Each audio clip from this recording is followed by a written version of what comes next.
good morning mga idol nato diha. Atong mga boss ug atong mga madam.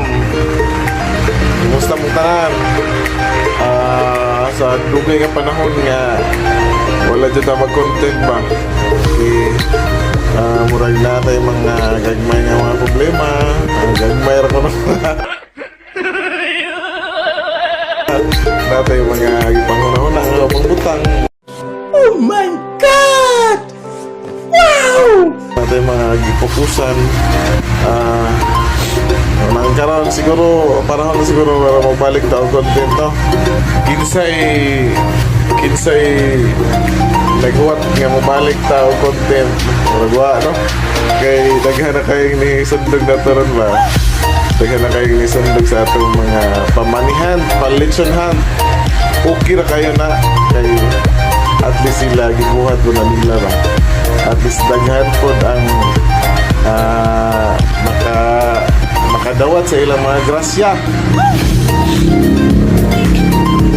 Pwede ay kanang salamat day sa ato mga solid yapon yung mga supporters no. Kung naapa man mo gani diha, kung naapa mo salamat ninyo. O panahon siguro para mabalik tao ginahinay sa atong paggama og mga content.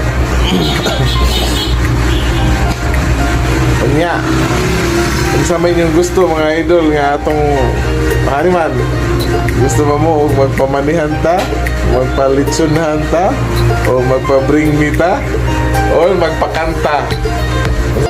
Nalimot niya ko no? I-appeal na to sa atong content ang free cellphone repair. Kasi nung ganahan mo na may mga guba na cellphone diha. Oh, taman. Anda mo ha. Unta, anda mo sa perni nga na mo nagsunod sa atong kuan, sa atong mga video para ma-aware mo sa atong mga kalihukan o unsay atong mga buhaton. Ay basin di ay sama sa akong gingon ninyo. Huwag kumog, magwanta, basin di panahon na po mo, di ba? Okay, once again, nagbabalik ang inyong Kuya J ninyo, nagbabalik. Okay, good day mga idol. At siyempre sa mga kausapa, ayaw makalimot pag-share, react sa atong mga video ha. Okay, ayaw mo kalimot pag-share sa atong mga video, sa atong mga post. Kanya, unta, malipayan mo kada adlaw, isang pa man sa kalisod sa atong kinabuhi.